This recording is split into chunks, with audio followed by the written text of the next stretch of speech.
कुंज बिहारी श्री हरदास। तो आज हम चर्चा करेंगे कलयुग में नाम जप को ही सर्वश्रेष्ठ क्यों बताया गया है। तो रामायण में तुलसी बाबा कहते हैं, कलयुग एक नाम आधारा, सुमिर सुमिर नर उतरहि पारा। तो कलयुग में नाम जप को ही आधार बताया गया है, नाम जप को ही श्रेष्ठ बताया गया है। यूँ तो नाम जप की जो महिमा है वो सभी जो युग है उनमें श्रेष्ठतम है। हर जगह नाम की महिमा सबसे बढ़कर बताई गई है। जैसे रामायण के बालकांड में तुलसी बाबा कहते हैं कि चहु जुग तीन काल तेहु लोका, भय नाम जप जीव बिसोका। अर्थात चारों युग में, तीनों लोक में, तीनों कालों में नाम को जप कर एक जीव जो है वो शोक रहित होता है, वो शोक से मुक्त होता है। नारद जी या प्रहलाद जी, उन्होंने निरंतर नाम जप का ही आश्रय लिया। उन्होंने निरंतर नारायण नारायण का ही भजन किया। तो इस तरह से राम नाम की जो महिमा है उसको हम त्रेता युग में भी देख सकते हैं। जैसे त्रेता युग में सिर्फ राम का नाम लिखकर पत्थर को समुद्र में तैरा दिया गया, जबकि ठाकुर जी वहाँ स्वयं उपस्थित थे। सक्षर एक सोशी सत्सागर। ठाकुर जी चाहते ना तो एक बार से सहस्त्रों समुद्रों को सुखा सकते थे, कि उन्होंने ऐसा नहीं किया। उन्होंने ये सारी लीला क्यों रची? हम कलयुगी जीवों को नाम का सामर्थ्य, नाम का प्रताप बताने के लिए। तो इस प्रकार नाम जप की जो महिमा है ना वो सभी युगों में बताई गई है, किंतु कलिकाल पर इस पर विशेष रूप से बल दिया गया है। पहले के जो लोग थे ना, सतयुग में, त्रेता युग में, द्वापर युग में, ये लोग ना संयमी थे, धैर्यवान थे, विवेकवान थे और हर तरह से पवित्र थे।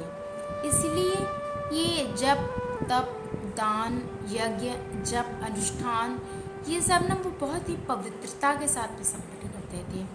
किंतु जो अब के लोग हैं ना वो कलिकाल के प्रभाव से ना तो उनके अंदर संयम है, ना उनके अंदर विवेक है, ना ज्ञान है, ना ही पवित्रता है।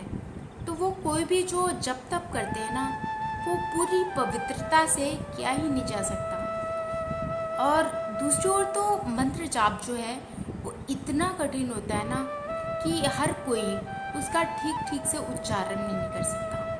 यदि एक भी शब्द का उच्चारण गलत हुआ ना, एक भी शब्द इधर से उधर हुआ तो पूरे मंत्र का ना अर्थ ही बदल जाता है।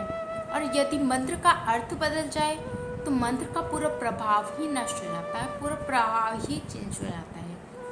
अब जैसे कृष्ण है, कृष्ण हम ठाकुर जी को बोलते हैं, किंतु कृष्णा हम द्रौपदी जी को बोलते हैं।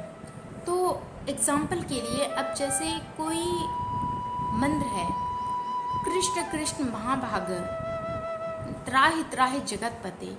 अब अगर वहीं किसी ने बोला कृष्णा कृष्णा महाभाग, तो वो सीधे द्रौपदी को इंगित करके उन्होंने बोल दिया, कृष्णा तो द्रौपदी हैं, तो सीधे यहाँ पर उन्होंने द्रौपदी को पुकारा। तो इस तरह से पूरी की पूरी मंत्र का अर्थ ही बदल गया। और नाम तो ऐसा है, उसको भाई कुभाई अनक आलसहूँ, नाम जपत मंगल तिसहूँ। तो नाम को हम किसी भी तरह से लें, चाहे जैसे भी लें, चाहे उसमें कोई गलती भी हो जाए, तभी नाम जप का प्रभाव जो है वो नष्ट नहीं होता। नाम जप का प्रभाव ऐसे का ऐसे ही रहता है। जैसे कलयुग में हमने कई सारे, जैसे इस्कॉन है, इस्कॉन तो पूरे विश्व में प्रसिद्ध है, पूरा विश्व इस्कॉन से जुड़ा हुआ है। सब लोग अपने अपने भाव से हरे कृष्णा महामंत्र का जाप करते हैं। सबके एक्सेंट्स, सबके बोलने का तरीका वहाँ अलग होता है। कोई कृष्णा बोलता है, कोई कृष्णो बोलता है, कोई कृष्णा बोलता है। तो वहाँ जो है नाम को इसीलिए उन्हें कोई उसका विपरीत प्रभाव इसलिए होता क्योंकि नाम जो है ना वो उसमें इस तरह का कोई बाउंडेशन नहीं है कि आपको यही बोलना है। वहाँ पर भाव देखा जाता है, किस भाव से बोला गया है। तो इस तरह नाम जप को सर्वश्रेष्ठ साधन बताया गया है कलयुग में। तो जिस समय परीक्षित जी, राजा परीक्षित जी कलयुग को धरती से निकाल रहे थे ना, तो भागवत में ये प्रसंग आता है। कलयुग ने राजा परीक्षित से कहा, कलिर दोष निधि राजन नस्ति व्ययो को महान गुण कीर्तना देव कृष्ण से मुक्त संग परम प्रजित। अर्थात उन्होंने कहा कलयुग में बहुत सारे दोष हैं, कलयुग दोषों से भरा है। इसमें लोग सत्य को नहीं अपनाएंगे, इसमें लोग धर्म नहीं करेंगे, इसमें लोग कुछ नहीं करेंगे। लेकिन कलयुग का एक बहुत ही महान गुण है, और वो गुण ये है, कलयुग में केवल नाम से ही इंसान पार हो जाएगा, इंसान मुक्त हो जाएगा, इंसान तर जाएगा। और इसी को सुनने के बाद राजा परीक्षित ने कलयुग को स्थान दिया था धरती पर। तो कलयुग के इस गुण को हम सब जानते हैं कि कलयुग जो होता है उसमें केवल नाम ही सबसे बड़ा साधन है। केवल नाम जप करके ही हम लोग मुक्त हो सकते हैं। गौरांग महाप्रभु जो कलयुग में श्री राधा कृष्ण के अवतार बताए जाते हैं, उन्होंने भी श्री चैतन्य चरितामृत में नाम की महिमा को बताते हुए लिखा है, पूर्ण शुद्धो नित्य मुक्तो अभिन्नत्वान नाम नामिनो। अर्थात जो नाम है वो पूर्ण शुद्ध है, वो नित्य है, और नाम और नामी में कोई भी भेद नहीं है। मतलब हरि और हरि नाम वो दोनों बराबर हैं, बल्कि हरि नाम की महिमा तो हरि से भी ऊपर ही बताई गई है। तो इस तरह से नाम जप को बहुत ही सामर्थ्यशाली, बहुत ही महिमा से परिपूर्ण बताया गया है।